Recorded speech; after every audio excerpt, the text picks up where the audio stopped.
ये हुकूमत की तरफ से एक डिलेइंग टैक्टिक्स है, ये सब फ्रॉड है। ना उन्होंने करने क्योंकि जो मुज़ाकरात करने वाला है वो जेल में बैठा है। स्पेशली आईटी सेक्टर की, मैं कहता हूँ ये एक हफ्ते में हमारी आईटी सेक्टर को अगर फ्री कर दिया जाए, एक हफ्ते में मुल्क का कर्जा उतर सकता है। वो लोग के वही कातिल, वही मुनसिफ, वही मुखबर ठहरे, मेरे अब आप करूँ कत्ल का दावा किस पर।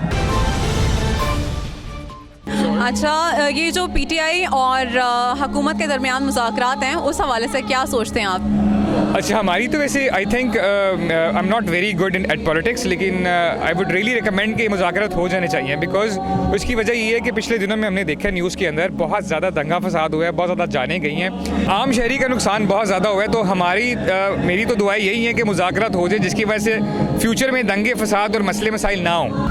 और ये जो पीटीआई और हुकूमत के दरमियान मुज़ाकरात हैं, उसको आप क्या सोचते हैं उस बारे में? देखें, इनको ये मुज़ाकरात नहीं है, मामलात ये हैं कि इस वक्त दोनों पार्टियों को ये सोचना चाहिए मुल्क की यूथ किधर जा रही है। आज एक बच्चा MBA करके निकलता है, उसके पास जॉब नहीं होती, उसका कोई फ्यूचर नहीं है।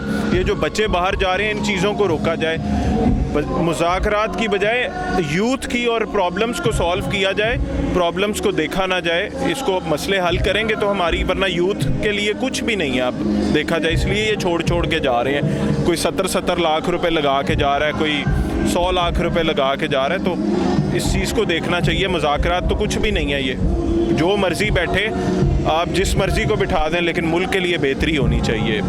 अच्छा, पिछले कुछ सालों से 2-3 साल से हम देख रहे हैं कि ब्रेन ड्रेन का एक रुझान बढ़ गया कि हमारी जो यूथ है वो बाहर की कंट्रीज़ में सेटल हो रही है, तो उसका आप क्या समझते हैं कि कोर रीज़न क्या है? इसका रीज़न यही है कि यहाँ पे इन्फ्लेशन है, डॉलर का वैल्यू ज़्यादा है और हमारे रुपए की वैल्यू बहुत कम है, और हर किसी ने, we are not born to pay bills and die, कोई सबके ड्रीम्स हैं जो यहाँ पे नहीं फुलफिल हो पा रहे। यहाँ पे जॉब है, 1.5-2 लाख रुपए की बच्चों को जॉब मिलती है, उतने का तो डीजल पेट्रोल का खर्चा है आजकल। तो how they can survive in this situation? In case आप क्या सोचते हैं कि आपको क्या लगता है कि ये होना चाहिए या अपने मुल्क में रहकर ही सफ़र करना चाहिए? टैक्स फ्री कंट्री, तो ये क्यों नहीं टैक्स फ्री हो सकता? This is the point. जब सारी कंट्रीज टैक्स फ्री हैं, सब कुछ है, फैसिलिटीज़ गवर्नमेंट दे रही है, अगर टैक्स, हमें क्या फैसिलिटीज़ मिल रही हैं? अच्छा सर, एक सवाल और मैं करना चाहूँगी कि जो पीटीआई है और मुस्लिम लीग के दरमियान मुज़ाकरात हैं, उसके बारे में आपका क्या ख्याल है? हाँ जी, मुज़ाकरात बिल्कुल होने चाहिए।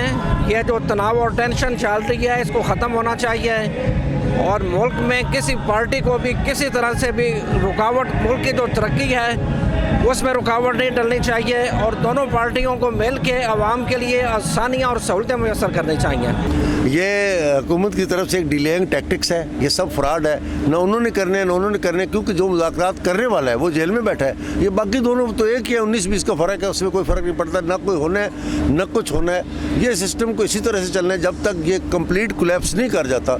ये यहाँ पे न कोई सुलह होनी है, न कोई रियायत होनी है, न उसने मानना है, न इन्होंने। और ये जो कर रहे हैं ना, ये दोनों तरफ से समझे, इन दोनों का एजेंडा 19-20 के फ़र्क के साथ एक ही है, और बाकी जिसने करने वो तो अंदर बैठा हुआ है, और ये कोई भी नहीं होने, न कोई उसका रिजल्ट होना है, न कोई उसका अंजाम होना है। ये इस तरह से चल रहा है। सर, आपने कोलैप्स का कहा, तो आप किस तरह से कह रहे हैं कि क्या हो सकता है? क्या सिचुएशन वर्स हो जाएगी इससे भी ज़्यादा? सिचुएशन वर्स्ट है, इससे वर्स्ट से वर्स्ट होते जाना है, और जब ये कोलैप्स करेगी तो फिर पाकिस्तान ठीक हो जाएगा, उसके बाद सूरत हाल बेहतर हो जाएगी। तो सर, मैं इसका ढका छुपा मतलब वही समझूं जो आप कहना चाह रहे हैं? नहीं, मैं तो खुला कहना चाह रहा हूँ, कोई ढका छुपा है ही नहीं। रियासत तो कहीं स्टैंड ही नहीं करती। क्या चीज़ है? आप मुझे ये बताएं कि रोज़गार के हवाले से, तालीम जैसा जितना बड़ा फ्रॉड है, इलाज है, कोई किस आदमी को मुयसर है? मैं तो गरीब आदमी हूँ, मेरे ऊपर तो अगर 50,000 का इलाज करवाना पड़ जाए तो मैं तो करवा भी नहीं सकता।